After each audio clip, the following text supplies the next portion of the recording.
ಇವತ್ತು ನಾನು ರಾಜ್ಯ ಪ್ರವಾಸ ಮಾಡ್ತಾ ಇರೋ ಉದ್ದೇಶ ಏನು ಗೊತ್ತೇನಣ್ಣ? ನಿಮಗೆಲ್ಲ ಅನಿಸಿರ್ಬೋದು, ಇದೇನಪ್ಪ ಯಾವುದು ಚುನಾವಣೆನೇ ಇಲ್ಲವೇ, ಇನ್ನು 3 ವರ್ಷ ಅದೇ ಸಾರ್ವತ್ರಿಕ ಚುನಾವಣೆಗೆ, ವಿಧಾನಸಭಾ ಚುನಾವಣೆ 3 ವರ್ಷ ಅದೇ, ಜಿಲ್ಲಾ ಪಂಚಾಯತಿ ಚುನಾವಣೆ, ತಾಲೂಕ್ ಪಂಚಾಯತಿ ಚುನಾವಣೆ ಇನ್ನೂ ಘೋಷಣೆನೇ ಆಗಿಲ್ಲ, ಗ್ರಾಮ ಪಂಚಾಯತಿ ಚುನಾವಣೆ ಡಿಸೆಂಬರ್ ತಿಂಗಳಲ್ಲದೆ. ಇದೇ ನಿಖಿಲ್ ಕುಮಾರಸ್ವಾಮಿ ಇಷ್ಟು ಬೇಗ ಹೊರಟುಬಿಟ್ಟವನ್ನೆಲ್ಲ ರಾಜ್ಯ ಪ್ರವಾಸ ಅಂತ ನಿಮ್ಗೆ ಅನಿಸಿರ್ಬೋದು.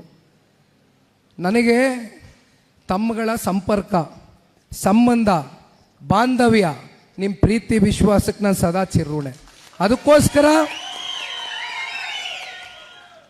ದೇವೇಗೌಡರು ಸಾಹೇಬರಿಗೆ ಅವ್ರ ಹೋರಾಟಕ್ಕೆ ಪ್ರತಿಫಲವಾಗಿ ಬೆನ್ನೆಲುಬಾಗಿ ನಿಂತಿದ್ದೀರಿ. ಕ್ಷೇತ್ರದ ಜನ ಕಾರ್ಯಕರ್ತರು ಹೃದಯದಲ್ಲಿ ಸ್ಥಾನ ಕೊಟ್ಟಿದ್ದೀರಿ. ಅದೇ ರೀತಿ ಸನ್ಮಾನ್ಯ ಕುಮಾರಣ್ಣವ್ರಿಗೆ ಹೃದಯದಲ್ಲಿ ಸ್ಥಾನ ಕೊಟ್ಟಿದ್ದೀರಿ. ಅನಿರೀಕ್ಷಿತವಾಗಿ ಬಂದು ಚುನಾವಣೆ ನಿಂತಂತ ನಮ್ಮ ತಾಯಿ ಅನಿತಾ ಕುಮಾರಸ್ವಾಮಿ ಅವ್ರನ್ನ ಗೆಲ್ಲಿಸಿ ಆಶೀರ್ವಾದ ಮಾಡಿದ್ದೀರಿ. ಎಲ್ಲಿ ಅಂತ ಹೋಗ್ಲಣ್ಣ, ನಿಮ್ಮ ಜೊತೆ ಇರ್ತೀನಷ್ಟೆ, ನಿಮ್ಮ ಜೊತೆ ಇರ್ತೀನಷ್ಟೆ. ನಮ್ಮ ವಿಜಯವಾಹಿನಿ ನ್ಯೂಸ್ ಚಾನೆಲ್ನಲ್ಲಿ ಪ್ರಮೋಷನ್, ಜಾಹೀರಾತು, ಅಡ್ವರ್ಟೈಸ್ಮೆಂಟ್ ನೀಡಲು ಸಂಪರ್ಕಿಸಿ 9535808456.